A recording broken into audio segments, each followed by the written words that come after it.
In the dusky twilight, when the evening shadows began to deepen across the sky and a veil of melancholy settled over the city's narrow lanes, the boy, still not 18, paused before a rundown building.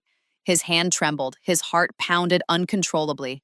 A single dim bulb, its feeble glow casting a long shadow, hung above the door. Hesitating, he tapped gently.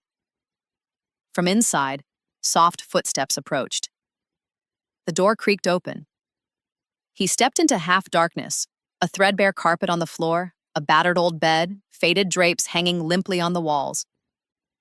But most striking of all was the girl, strikingly plain, yet somehow luminous. She looked up and said, eyes downcast, "Close the door, and you've paid in full, right?" The boy could only nod, his voice caught in his throat.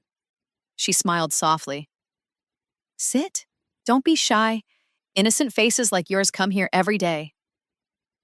He obeyed, perching awkwardly on a creaking chair in the corner, gaze fixed on the floor. Gently she asked, "How old are you?" He swallowed and answered, 17 years, 11 months. She laughed, a laugh tinged with sorrow and untold stories. "If you'd waited another month, you'd be an adult. Why the rush?" He said nothing. Silence filled the room, broken only by a distant breeze rattling the window curtain. In her eyes now shone a curious light as she moved closer, as if reading his soul. He remained mute, his eyes betraying a question. Was this moment truly what he'd come for, or had some deeper longing drawn him here? "You're so quiet," she murmured. "People come here to talk, to laugh, to buy something. Didn't you come to buy?" He forced out, "I didn't come to buy. I came to understand." At those words, her face softened. His simple honesty had reached something long dormant within her. She fell silent, gazing out at the darkened street where a lone dog barked and mist crept along the ground. Does anyone ever come here just to understand? She wondered aloud. Turning back to him, her eyes held an innocence this place had never seen. "Why did you come, boy?" He looked up shyly and replied, "I want to know what pain hides behind your laughter." For a moment, the world stood still. She averted her gaze and then, half smiling, looked at the world beyond the curtain, her smile weary, as though a centuries-old wall had finally cracked. Only the sound of two hearts beating filled the room, neither a sordid bargain nor flesh pressed to flesh, but two wounded souls gently reaching for each other. This was more than chance. It was like the first flicker of a candle in the dark, a faint stirring of the spirit, the first echo of a long-lost prayer. Golden light from the old lamp washed over her face, illuminating a strange, unhurried glow in her eyes. There was no mockery in her smile, no haste, only the quiet desire to share a wordless story. Suddenly, the boy stirred, heart racing, breath catching. He lowered his eyes and said softly, "I've come only to talk, nothing more." She let a small smile play on her lips. No irony, no test, just an odd, gentle fatigue, and said, "Words come from the heart, and sometimes they are spoken through touch." He drew a deep breath, chest heavy with unspoken weight, and whispered, "I don't want to misunderstand you. I came here for a different purpose."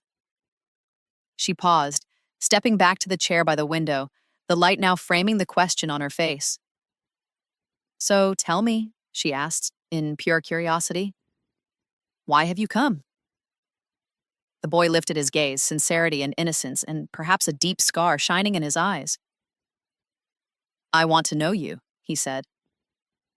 He said, "I want to understand the story hidden behind your eyes." For a moment, silence fell over the room. Somewhere in the distance, the call to prayer drifted through the air as if consecrating their conversation. The girl drew a deep breath and fixed her gaze on the grimy window pane where the tattered curtains hung half open and a sliver of streetlight crept inside. "You want to know?" she whispered. "It takes more courage to endure than to hear." The boy nodded without hesitation. "I have come to listen." She tucked a stray lock of hair behind her ear. "People come, ask question, laugh, buy, but no one ever asks what the heart has endured. No one wants me to tell my story. They only want the price." He lowered his eyes to the floor as if bearing the weight of the world on his shoulders. In a gentle voice that she began as though reopening an old wound. You know, sometimes a person shatters so completely that they forget even their own face. I once dreamed too. I was once someone's daughter. He looked up. You still are. At those words, moisture flickered in her eyes. Perhaps the first time in years someone had called her simply human. A deep calm settled between them. Outside, a cold breeze rustled the window, and inside, two strangers, a wounded soul and an innocent heart, quietly drew near. She asked softly, "Can you truly understand me without touching me?" He answered, steady and sincere, "Love isn't recognized by touch, but by sight. I came to find you in your own gaze." She blinked, a trembling smile touching her lips. "Perhaps you're the first to feel me instead of seeing me." He smiled in return, and for the first time there was no sordid bargain, no physical transaction, just a stranger's honesty touching the remains of her spirit.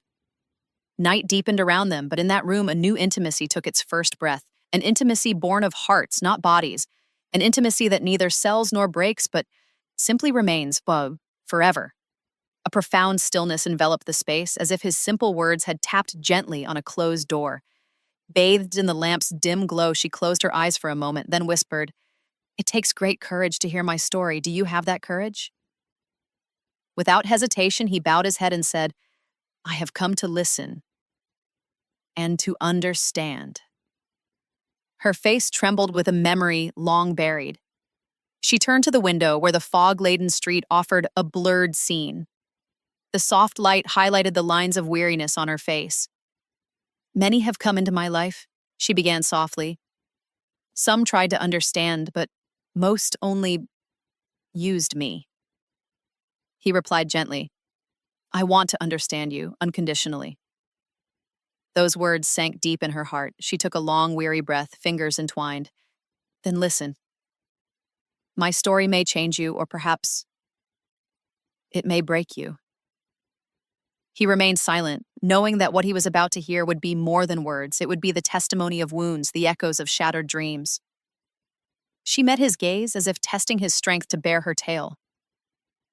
"I was an ordinary girl from a small town.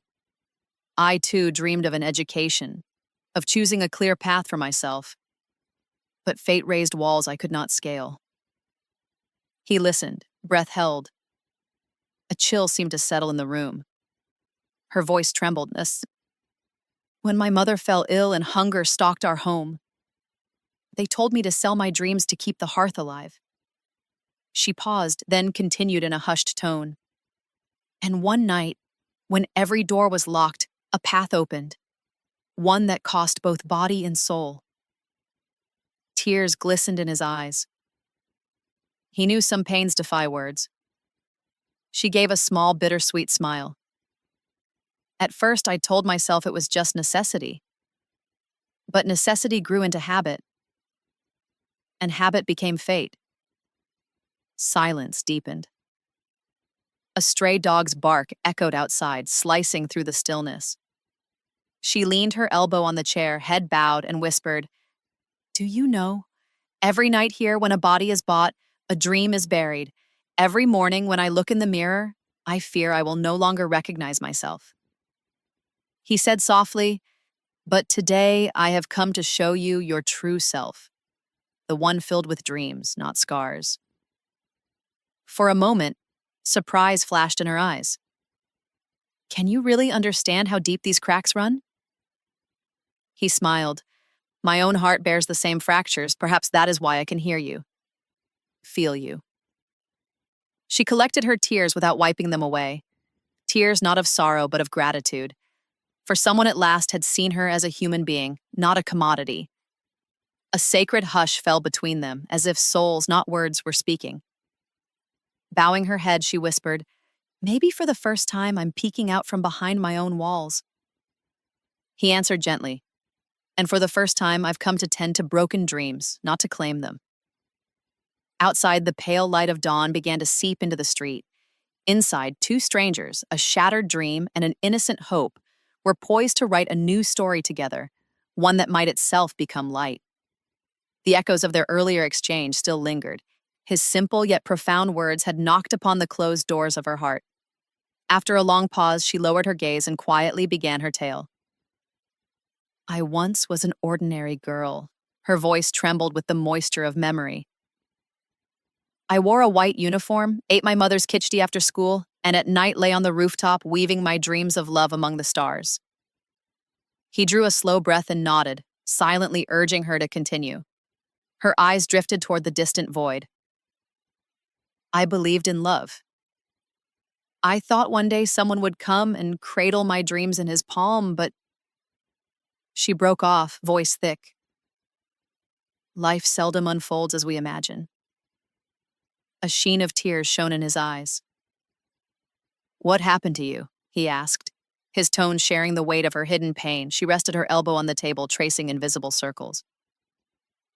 My mother, she was my world. But when she fell ill, everything changed. Hospital bills, medicines, empty cupboards. I ran everywhere, knocked on every door. Her lips curved in a bitter smile. But there is no greater ugliness than poverty.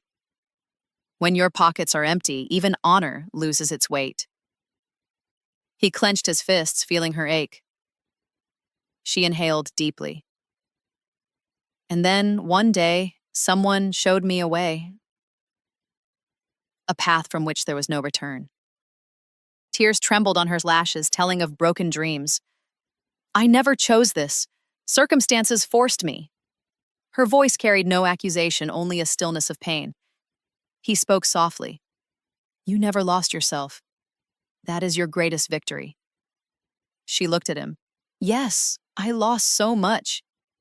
Innocence, trust, dreams. But I never lost myself. She tried to laugh, but it rang hollow. I came to hate my body. Every time someone's eyes lingered on it, my soul bore a fresh wound. He silently prayed she would never be wounded again. Yet here you are, whole alive.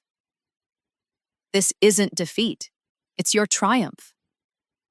Light flickered in her eyes, as if at last someone had embraced her wounded self. You know, she murmured, they call girls like me sinners. Yet no one sees how often we're driven onto the paths of sin. We didn't sell ourselves to survive. We sacrificed ourselves to save others.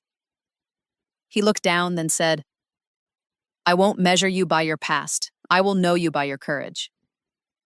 She gazed at him in wonder. Perhaps for the first time, someone truly valued her. Outside, the wind whispered through the window. Inside, two hearts were weaving a story of resilience, not pain. She bowed her head and whispered, Perhaps I can dare to dream again. He answered gently, And I want you to dream. Cherish those dreams they once stole from you. In that transformed room, night had deepened outside. Yet within, a dawn was breaking over the darkness of her past. A new hope. A new beginning. A future where dreams are not sold but nurtured. A perfect hush enveloped them. An unbreakable moment. The girl, long bowed under the weight of bitter memories, smiled at last, from the very depths of her heart. You're the first person who's listened to my story. Without judgment, without pity, she said in a soft voice. He smiled gently and replied, I wanted to know you, Ruby, your true story that lies hidden behind those eyes. And now I understand. Ruby lowered her eyelids for a moment, as if trying to hide the moisture there. Then she whispered, Perhaps our meeting wasn't by chance. Maybe God brought us together for a purpose. He drew a deep breath and nodded. Yes. Perhaps this is not coincidence, but a new beginning. A story to be written not from the wounds of the past, but by the lights of hope. They looked into each other's eyes, and words were unnecessary. The silent promise in their gaze felt stronger than any 1,000 spoken phrases. A new journey was about to start, one that would carry them from darkness into light. Ruby hesitated. But do you know this path will not be easy? People will taunt me. They will drag my past back in front of me. He interrupted her gently. A person's past does not determine their future. Everyone deserves a chance, a new start. And if the world won't give it, then at least we can give it to each other. A spark of hope lit in Ruby's eyes. After years, someone had seen her as worthy of respect and love. But, she began again, I'm afraid of breaking once more. He answered softly, fear lives in every heart. But love is the courage that moves one forward despite that fear. Come, let us take that step together. If you stumble, I will hold you. If I fall, you'll catch my hand. Ruby blinked tears away and for the first time felt lighter, like a weight that had burdened her for years was finally shared. You've made me believe I can still dare to dream, she said quietly. He smiled, and I want you to dream again, dream without fear or condition. The atmosphere in the room had completely transformed. Where once doubt and bitter memories hovered, now the scent of hope lingered. Ruby looked inward and saw for the first time a tiny light, the strength to love herself and to forgive herself. Then, she said softly, let us write a new story. A story where the past cannot hold us back, where each day brings a new prayer, a new dawn. He extended his hand, no demand, no hidden motive, just a pure offer to walk by her side. Ruby placed her trembling hand in his, without fear or hesitation, but with a trust she had not felt in years. Outside, the night gathered its darkness, while on the horizon a pale glow began to rise. A new day, new hope, and the fresh beginning of two hearts. The door remained half open, but now their hearts were wide open, and sometimes that is the greatest victory of all. A profound hush settled over the room. Ruby, who had so long regarded herself as a mere pawn, was stirred for the first time by another's silent understanding. The boy, who had seemed just another customer in her eyes, had become a mirror that rattled her very soul. Ruby brushed aside her disheveled hair before a cracked mirror, attempting to conceal the tremor within. A small, bitter smile curved her lips. With a mischievous glint, she said, boys like you come here every night pretending innocence. But soon enough, it's the same old story, premeditated desire, then empty abandon. He lowered his gaze and quietly said, I have come to measure my mother's love, not to fix a price on it. At his words, Ruby's heart stilled, as though an echo had struck her deepest walls. She fell silent, then managed a faint smile and said, I've grown used to asking everyone for something, smiles, moments, respect. But you've turned me into a question. The gravity in the air deepened. The lamp's dim glow and the half-dark curtains gave the room an otherworldly quality. Ruby searched his eyes. There was no lust, no carnal longing, only pain, discernment, and above all, a question. Can you truly find a human being in people like us? Her voice was tender, as if carried by a weary cry on a desolate path. He answered with a gentle smile. My mother taught me that even from filth, a rose can bloom, provided someone waters it with love. Ruby's lips trembled. Never before had anyone seen her so honestly. Never had anyone pierced her haze to honor her true self. You are strange, she said softly. Your words rip through the heart like an old, forgotten prayer, one long unheard. He remained silent, unhurried, giving Ruby all the time she needed to discover herself in his gaze. After a few moments, Ruby exhaled deeply and realized that the burden she had carried for years had lightened. Do you know, she said as she drew the chair close, when I first walked this path, hope lived in my heart that someone would come and rescue me. But with time, that hope died. And now you have come, and I am afraid that this hope might awaken again. He replied gently, Don't be afraid. Awakening hope is better than dying. If hope has been stirred, perhaps God has granted you another chance. Tears gathered in Ruby's eyes. tears not of weakness, but of a lost dignity returning after years. "Have you come to save me?" she asked in a whisper. He shook his head. "No, I have not come to save you.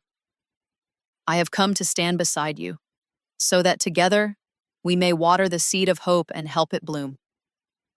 I have come to show you the mirror of your lost dignity," he said softly, "so that you can become your own salvation." Ruby closed her eyes. After years of confusion, bitterness, and exhaustion, she felt for the first time a flicker of light deep within her heart. Outside, the night had grown darker still, but in that room, at that moment, a promise of dawn was stirring. Perhaps this was the true trial, to break old habits, to rediscover oneself, and to not merely touch love, but to nurture it. That moment, those words, were not just a conversation for Ruby, they were the first step of her new life. A hush fell over the room, broken only by the soft ticking of the clock on the wall. Ruby drew in a deep breath, as if to exhale the years of burden from her chest. "My name is Ruby," she said quietly, "but everyone here calls me Nisha." The boy, who until then had been lost in her eyes, startled. "Ruby?" She let out a small, bittersweet laugh. "Yes, Ruby. The name my father used to call me with such love. When I came home from school with a scrape, he would tend it with his own hands, stroking my forehead and saying, 'My little doll is the bravest of all.'" In that half-lit room, a mother's fragrant memory swept through the air. Seriousness darkened the boy's face as he asked, "Then what happened?" Ruby's expression fell. She gazed toward the window where a pale glow slipped inside. "My mother, my everything, fell ill one day. Poverty, helplessness, lack of medicine, and then she left us. My father, the man who once swore to protect me, sank into his addictions." The boy listened in stunned silence as her pain echoed through every corner of the room. "One night, drunk, he threw me out," Ruby's voice trembled. "I was 12, sleeping on the pavement in cold nights, dreaming under trees on an empty stomach. That became my life." Gently, he said, "But you are someone's daughter, and you could be someone's mother." For a moment, a spark of light lit her eyes, then froze into tears. "Do you know what a mother is?" she asked, voice heavy. The room fell utterly silent. In her words lay the weight of shattered dreams. "My mother lies in a hospital from my father's blows. And you are the one he tosses money at every day." Ruby's heart quivered. This boy, who until now was merely a stranger, had become the mirror of her agony. With trembling hands, she clutched her scarf, as though gathering the scattered pieces of her ruined dignity. For a few moments they remained silent, no blame, no defense, just two wounded souls touching each other's scarred walls. From somewhere distant, the mosque's call to prayer rose, consecrating the moment. "Did you ever imagine," Ruby whispered, "that someone would come to listen to my story? Not to buy or sell me, but simply to understand?" The boy raised his head and met her gaze. "I did not come to buy you.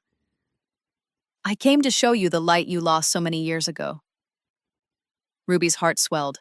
She had been imprisoned behind walls she built herself for so long, and today someone had entered not by force but bearing the torch of truth. "You know," she said in a low voice, "this room, this bed, these walls, they were my prison. And your words? Today they finally cracked them." He replied softly, "And once a crack appears, the light comes in." Ruby smiled, but now hope laced her laughter instead of pain. For perhaps the first time in years, she felt something new stirring within. The night outside deepened, yet in that room a new beam of light was awakening, one that would cleave the shadows of the past and illuminate the paths of the future. A profound hush fell. Outside, the night breeze rustled the curtains. Inside, time itself seemed to hold its breath. Ruby turned slowly and fixed her gaze on a mirror in the corner. For the first time in years, she met her own eyes. Perhaps you are the first person who ever saw me as more than a body, she said, voice tremulous like the last note of a breaking chain. He answered, eyes still lowered, because my mother was never just a body. She is a heart. She is a soul. Ruby sat down gently. She spread her hands before her and studied them. The same hands that for years had been treated as merchandise were now reaching to reclaim their identity. Do you know, she whispered, each night here they dig a grave for me? Every morning I piece myself together from the rubble of my existence and pretend to be alive. Ruby whispered. The boy drew in a deep breath and lowered his gaze. His mother's words echoed in his mind. A woman's greatest strength is her modesty. When that is stolen, she begins to die inside. He spoke softly. My mother always said a woman's greatest power is her dignity. I want you to reclaim that power. Recognize yourself again. Pull yourself out of this filth. 2 tears slid down Ruby's cheeks, tears that had long been locked inside, now finally free to fall. She reached to take his hand, hoping for support, but he gently stepped back. Though his eyes were soft, his resolve was unshakable. No, he said quietly, I came here to save you, not to destroy you further. His words struck Ruby like lightning. After so many years, a man had stopped her hand, not from greed, but to protect her honor. She looked down at her trembling fingers, marveling at how both dignity and love had so often been stolen, and yet here was someone determined to restore them. The atmosphere shifted. The tattered curtains on the walls seemed to whisper that a prison was about to break. Clutching the edge of her scarf, Ruby draped it over her shoulders as if donning a mantle of self-respect for the first time in years. She met the boy's eyes, which still held oceans of truth and pain. Do you truly believe I can change? She asked in a trembling voice. He smiled gently. Change is part of human nature. And the tears in one's eyes, if they are true, ignite light in the heart. Ruby wiped her eyes, feeling decades of dust being brushed away. A silent revolution was stirring within her. Outside, the world remained dark, but in that small room, a ray of hope had been lit. A new dawn, a new path, a new identity awaited Ruby. She nodded, softly saying to herself, Today, for the first time, I am Ruby.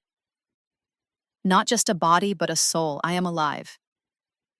And with that realization, the first crack appeared in the mirror of her old self, beyond which freedom, light, and dignity waited.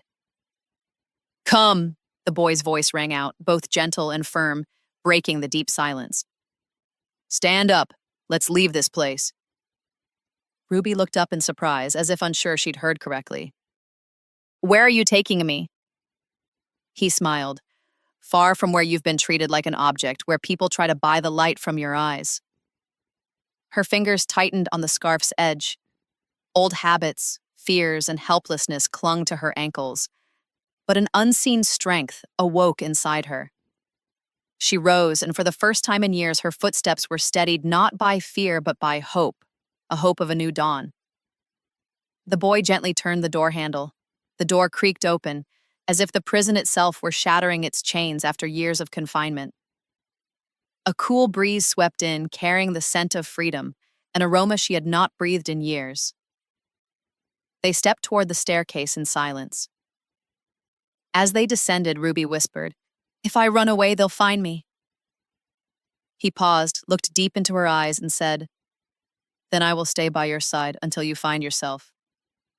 Until you know you are not just a body, but a dream, a prayer. Tears welled in Ruby's eyes once more. How many years had it been since anyone had honored her life like this? Since anyone had touched her soul instead of her body? At the bottom of the stairs, they emerged onto the empty street. Above them, the night sky was star-strewn, but in their hearts, a new sun was rising, a sun of light, life, and dignity. For a moment, Ruby glanced back at the building where she had surrendered her golden dreams, where every night a grave was dug and every morning a new wound opened. Today, she was moving away from that place. Today, she was freeing not only her body, but her spirit. Today, for the first time, she walked for herself, not for necessity. The street was deserted, yet each step brought an unspoken peace. And as they walked on, the quiet of the night bore witness to a profound victory, 2 wounded souls stepping into the promise of a new dawn. The boy walked beside her in silence. No demands, no conditions, just a quiet promise that she was not alone. As they strolled, Ruby asked, "What if I stumble?" He answered gently, "Then I will steady you, but not so you lean on me, rather so you may stand on your own and move forward." Her laughter and tears came together, not the laugh of pain, but of gratitude and freedom. They reached an old park and sat on a bench beneath the moonlight, the world hushed except for the beating of two hearts. Ruby gazed up at the sky. "I never imagined the sky could be so clear," she said. He smiled. "The sky was always clear, only our eyes were clouded." That night, for the first time, Ruby truly thanked God. She vowed never again to forget her worth. Faintly, the call to dawn prayer rose from a distant mosque, the proclamation of new light, of new life. Ruby closed her eyes and prayed silently. "O Allah, hold my hand as this kind boy has held mine. Restore my true self." A gentle hush seemed to answer her plea as though God had heard. Months passed. The memory of that evening when Ruby first stepped beyond the prison of her old room grew faint. Life began to breathe into her once more. Ruby now worked at a shelter home among women who, at some turning point, had also fallen apart, and yet found the courage to rebuild. Ruby had become more than just Ruby. She had become a symbol of hope, a lamp shining in dark hearts. Each morning she taught children, placing small hands around pencils and guiding them toward their dreams. Each evening she taught the women sewing and embroidery so they might earn their own livelihood. And when the hall lights dimmed, she would slip away to prostrate herself in thanks for a second chance. One sunlit afternoon, as golden rays danced on the walls, the shelter's door creaked open. There stood the boy, smiling, his face softer with time. Ruby's eyes brimmed with tears as she hurried forward. "I didn't come alone today," he said warmly. Ruby turned in surprise. Behind him stood a gentle-faced woman, a mother, weathered yet radiant. "This is my mother," he said quietly. "She wanted to meet you." Ruby's hands trembled as she embraced the woman. The two of them clung to each other, tears falling, but not of sorrow, of gratitude, of love and rescue. The mother whispered in Ruby's ear, "My son found in you a courage I had long failed to give him." Light filled Ruby's being. She knew her suffering had not been in vain, that her journey had sparked new life. She drew mom and son close in a single embrace, and at that moment her heart, parched for years, found its peace. A few steps away, the other women and children applauded. The scene was nothing short of a celebration. Life had wounded Ruby, but God had given her healing. And now, that healing showered down upon her as prayers of thanks. Late that night, when all were asleep, Ruby climbed to the rooftop to gaze at the stars. The moon shone resplendent. She lifted both hands in prayer. "O Allah, I am your servant. You have pulled me from the depths of my sins, transformed my shame into dignity, turned my tears into laughter. Make me one who steadies others' trembling hands, not one who imprisons them in darkness."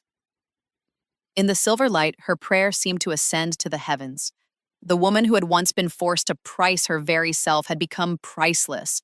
Someone's sister, someone's mother, but most of all, the keeper of her own honor. When she returned inside, she noticed a small plaque above the door, engraved with luminous words. "A woman is not an object. She is dignity." Ruby touched the plaque with a smile. It was the essence of her journey and her triumph. And this was also the boy's story. He had come to see only a body, but had awakened a soul. This was Ruby's story. She had been treated as an object, but by preserving her spirit, she became a beacon of dignity. And for all of us, this was a lesson. True love always begins with protection, never with possession.